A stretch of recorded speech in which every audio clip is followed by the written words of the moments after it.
हर एक मिनट में एक आदेश। आपने इससे पहले कभी एक खबर नहीं सुनी होगी जो इस खबर के माध्यम से मैं आपको बताने वाली हूँ। जिस गेम में बीजेपी का कोई सानी नहीं था, 1 से लेकर 10 तक केवल बीजेपी का ही आधिपत्य था, उस गेम से अब बीजेपी डरने लगी। हारना तो छोड़िए, डरने लगी है इस लेवल पर कि हर एक मिनट में, ऑलमोस्ट हर एक मिनट में एक आदेश दिया जा रहा है। दोस्तों, आज के इंडियन एक्सप्रेस क्या पहले पन्ने की ये खबर अगर आप देखेंगे तो आपको सरकार के अंदर, मोदी सरकार के अंदर की घबराहट और छटपटाहट पता चलेगी। जानते हैं इस खबर में क्या लिखा है? इंडियन एक्सप्रेस ने अपने जो डेटा एक्सेस किया है उसके जरिए पता लगाया है मार्च से लेकर जुलाई इसी साल। याद रखिए, ये वो वक्त जो कॉकरोच जनता पार्टी का एकदम उभार हो रहा था। जंतर मंतर का आंदोलन बस शुरू हुआ था, दीप के इंडिया आ गए थे, वो शहर शहर घूम रहे थे और उसके बाद जंतर मंतर पे वो बैठ गए थे। इसी दौरान हर 68 सेकंड, मतलब ऑलमोस्ट 1 मिनट में, जानते हैं, भारत सरकार एक आदेश दे रही थी social media platform Instagram, Facebook और यूट्यूब को कोई ना कोई कंटेंट हटाने के लिए। मतलब आप ये समझ लीजिए कि रोज का रोज on an average Indian Express के हिसाब से 1275 आदेश ऐसे आए हैं। यहां मैं आपको याद दिला दूं, एक आदेश में केवल कोई एक कंटेंट हटाने की बात नहीं बोली जाती है। यहां इंडियन एक्सप्रेस ये कह रहा है कि मार्च से जुलाई 2026 तक, जब सीजेपी का आंदोलन पीक पे हुआ, जब ये इस्तीफा सारा, जब पूरा एपिसोड इसी दौरान हुआ है, इंस्टाग्राम को 1 लाख के आसपास, फेसबुक को 80,000 के आसपास और यूट्यूब को सबसे कम 15,000 के आसपास टोटल ये जो है ब्लॉकिंग ऑर्डर मिले हैं। लेकिन इंपॉर्टेंट ये है कि यहां गौर से देखिए, इंडियन एक्सप्रेस लिखता है कि ईच ब्लॉकिंग ऑर्डर में cover multiple pieces of content और अकाउंट। ऐसा नहीं कि एक आदेश दे दिया तो एक अकाउंट से या कोई कंटेंट हटा दिया, नहीं। एक आदेश में, जैसे मैं हाइपोथेटिकली बता रही हूं आपको समझाने के लिए, जैसे एक आदेश आ गया, ठीक है, कि जिस इंस्टाग्राम के वीडियो में एबीसी का जिक्र है, एबीसी माने, चलिए जंतर मंतर लगा लीजिए, जंतर मंतर शब्द का जिक्र है, वो सब उड़ा दो। आदेश एक है, लेकिन वो अब उस जिक्र में 1000 वीडियोस भी हो सकती हैं, 2000 भी हो सकती हैं, 4000 भी हो सकती हैं।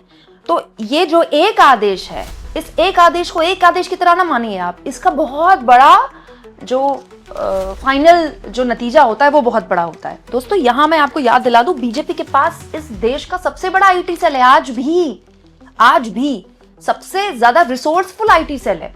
उसका जो पेनिट्रेशन यूट्यूब पे है, किसी का नहीं है। जिस बड़े लेवल पर यूट्यूब में कम्युनिटी उसने बना ली है, किसी का नहीं है। आज भी आपको पार्कों में जो अंकल है ना, वही व्हाट्सएप यूनिवर्सिटी वाला ज्ञान देते दिखाई देंगे। लेकिन उसके बावजूद भी अगर आपको इतने बड़े लेवल पर डिलीशंस कराने के आदेश देने पड़ रहे हैं, तो ये बताता है कि बीजेपी एक ऐसे गेम में पिछड़ गई है जिसमें वो अपने आप को सूरमा बांधती थी, और वो गेम है इंस्टाग्राम का गेम, क्योंकि सबसे ज्यादा आदेश इंस्टाग्राम से ही आए हैं। दोस्तों, यहाँ एक और चीज आरटीआई इंडियन एक्सप्रेस ने एक हासिल की है। पिछले साल में अक्टूबर 2024 से अक्टूबर 2025 के बीच में ऐसे ही 2312 ब्लॉकिंग ऑर्डर आ गए हैं 19 ऑनलाइन प्लेटफॉर्म्स के जरिए। मतलब एक साल में सरकार ने 2312 ब्लॉकिंग ऑर्डर दिए हैं, और यहां मात्र 2-2.5 महीने के अंदर हर एक मिनट में एक ऑर्डर आ रहा था। आप ऑन एन एवरेज देखिए कितना, मतलब कितना ज्यादा बढ़ गया। दोस्तों, वैसे तो ये बहुत लंबा चौड़ा आर्टिकल है, आप चाहें तो पढ़ सकते हैं, लेकिन इससे एक बात पता चलती है कि बीजेपी का आईटी सेल क्या ऐसे डील करेगा। भाई, सोशल मीडिया में नैरेटिव वॉर चलती है, ऐसा तो है नहीं कि इसकी शुरुआत कोई सीजेपी ने की, बीजेपी ने की। सबसे पहले सोशल मीडिया का जो बेहतरीन इस्तेमाल किया ना, वो किया आम आदमी पार्टी ने। यस, आम आदमी पार्टी का जब दिल्ली में उदय हुआ, सोशल मीडिया बिल्कुल नया आया था, फेसबुक बिल्कुल नया था, तब तो सोशल मीडिया, ट्विटर का इतना बोलबाला भी नहीं था। उसका बिल्कुल सही इस्तेमाल किया आम आदमी पार्टी ने, लेकिन वो पिक कर लिया बीजेपी ने, क्योंकि बीजेपी के पास रिसोर्स बहुत तगड़े हैं। तो आज भी आप देखिए, आम आदमी पार्टी का आईटी सेल भले ही छोटा हो, लेकिन बड़े चुटीले मीम बनते हैं उसके। बीजेपी ने पिक कर लिया और बीजेपी ने उसको ऐसा, मतलब एक नया रूप दे दिया। लेकिन कल क्या आदेश आ गया दोस्तों? बीजेपी आईटी सेल के मुखिया अमित मालवीय का खत्म, टाटा बाय बाय हो गया, नौकरी से निकाल दिया उनको। क्या पता चलता है इससे एक बात पता चलती है कि बीजेपी का आईटी सेल, ए, उसके पास कोई नैरेटिव नहीं है, 2, दूसरों के नैरेटिव को कैसे काउंटर किया जाए, इससे सरकार डिलीट करवाने का एक तरीका अपना रही है, जो बिल्कुल गलत तरीका है। यहाँ मैं एक आपको बता दूं, बहुत से ऐसे पोस्ट हो सकते हैं जो कि शायद डिलीट सही कराए गए हों, क्योंकि सोशल मीडिया में देखिए, खासतौर पर इंस्टाग्राम में आप रोक नहीं लगा सकते, फेक न्यूज़ भी बहुत फैलती है।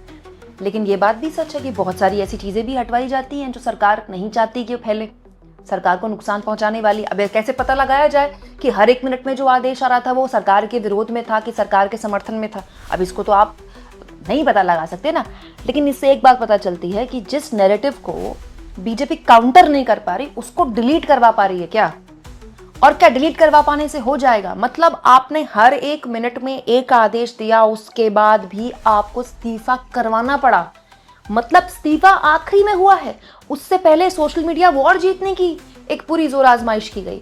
अब आप देखिए बीजेपी की क्या कोशिश थी कि झारखंड का कंपैरिजन जंतर मंतर से कर दें। मैंने पहले भी कहा, मैं हमेशा कहती रही हूं, चाहे प्रोटेस्ट जंतर मंतर में हुआ हो, चाहे झारखंड में हुआ, और आज से बिहार में भी शुरू हो रहा है, कहीं भी प्रोटेस्ट हुआ हो, वो इस देश के युवाओं की एक गुस्सा दिखाता है। देश के अलग अलग हिस्सों में जेन अल्फा मैदान में आ गए हैं, स्कूली छात्र मैदान में आ गए हैं, वो इस देश के युवा का एक गुस्सा दिखाता है।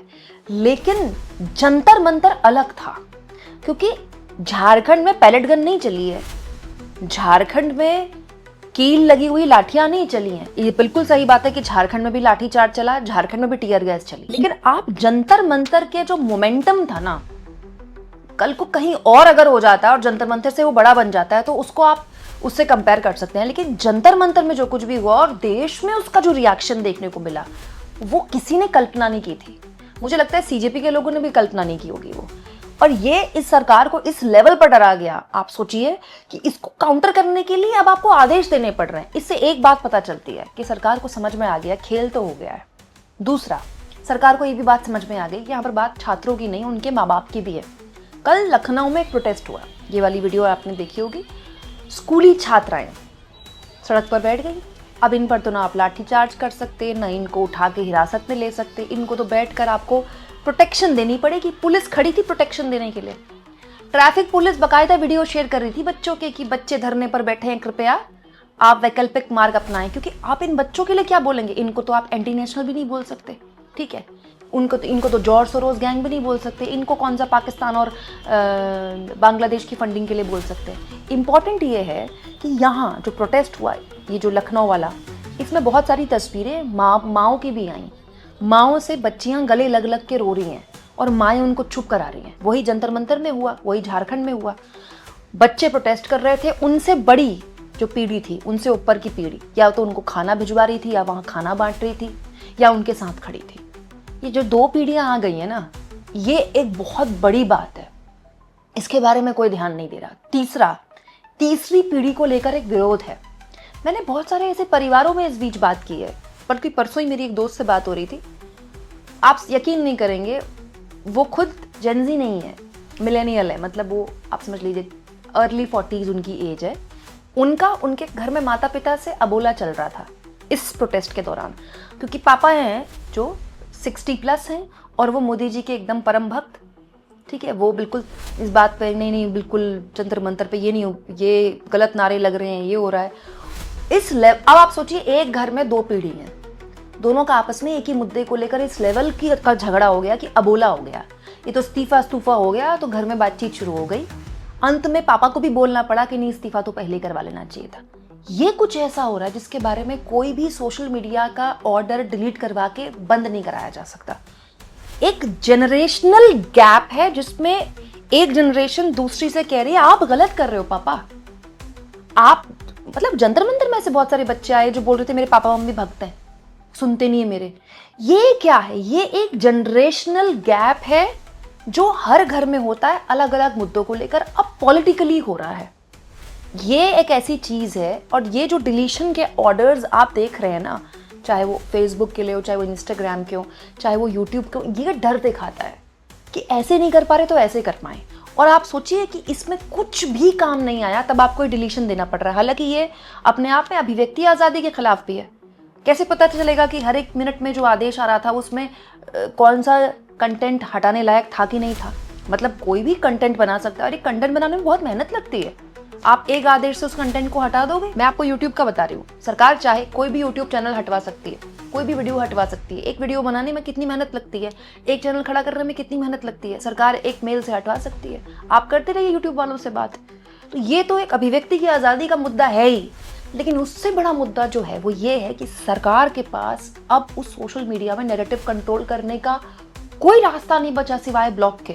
और ये कोई लॉन्ग टर्म रास्ता नहीं, आप नहीं ब्लॉक कर सकते। आप क्या करेंगे? आप इंस्टाग्राम में एक आईडी ब्लॉक कर देंगे, नए नाम से खुल जाएगी आईडी।